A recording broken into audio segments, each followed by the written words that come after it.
ប្រធានបទនៅថ្ងៃនេះមានចំណងជើងថាចេះច្រើនមានចំណេះមិនចេះគេចេះចាត់ទុកថាល្ងងតើអ្នកធ្លាប់ដឹងទេថាការមានចំណេះដឹងឬទ្រព្យសម្បត្តិកម្មាសាមិនព្រមចែករំលែកទៅអ្នកដទៃគឺមិនខុសពីការធ្វើជាមនុស្សល្ងងនោះទេប្រហែលជាអ្នកអាចស្ដាប់ទៅហាក់ដូចជាចំណុចបន្តិចមែនទេតោះថ្ងៃនេះខ្ញុំនឹងចែកចាយអំពីរឿងខ្លីមួយរបស់លោក Abraham Lincoln ដែលជាអតីតប្រធានាធិបតីរបស់សហរដ្ឋអាមេរិក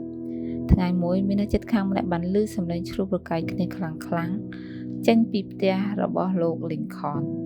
ដោយសារតែមានការព្រួយបារម្ភអ្នកជិតខាងម្នាក់នោះក៏ទៅគោះទ្វារសួរថា Lincoln តើមានរឿងអ្វីកើតឡើងនឹង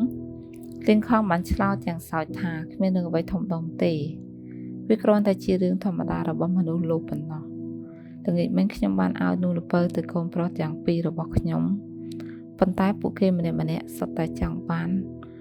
ដល់ទៅពីដុំរៀងៗខ្លួនហើយដោយព្រោះហេតុផលនេះហើយទើបបានជាមានរឿងបែបនេះកើតឡើងទៅរឿងនេះបានឆ្លុះបញ្ចាំងពីអ្វីដែលព្រះគម្ពីរលូកាចំពុទ្ធ12ខ19បានចែងអំពីអ្នកមានម្នាក់ដែលគិតតែពីសន្សំទ្រព្យទុកសម្រាប់តែខ្លួនឯងហើយប្រាប់ខ្លួនឯងថាចូលឈប់សម្រាកស៊ីផឹកសប្បាយចុះប៉ុន្តែព្រះបានហៅមនុស្សបែបនោះថាជាមនុស្សល្ងីល្ងើព្រោះគាត់គិតតែពីការស្តុកទុកដោយមិនខ្វល់ពីការចែករំលែកដោយជាពិសេសខ្មែរយើងពោលថា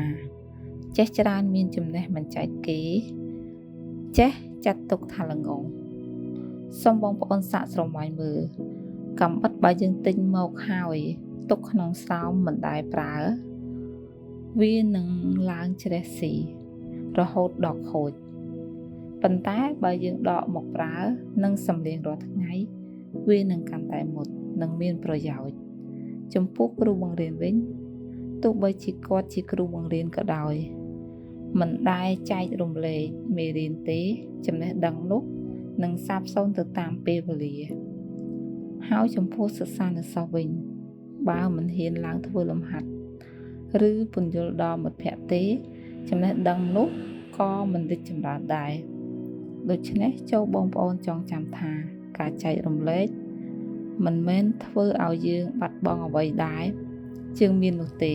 ប៉ុន្តែវាគឺជាការសម្លៀងខ្លួនឯងកាន់តែអស្ចារ្យនិងមានតម្លៃក្នុងសង្គមសំណួរឆ្លុះបញ្ចាំងសម្រាប់ថ្ងៃនេះនោះគឺតើអ្នកអាចប្រើប្រាស់ការអប់រំឬចំណេះដឹងរបស់អ្នកដើម្បីផ្ដល់ផលប្រយោជន៍ដល់អ្នកដទៃក្នុងសហគមន៍របស់អ្នកដោយរបៀបណាហើយតើអ្នកអាចចាត់វិធានការអ្វីខ្លះដើម្បីធានាថាអ្នកមិនរក្សាទុកនៅការយល់ដឹង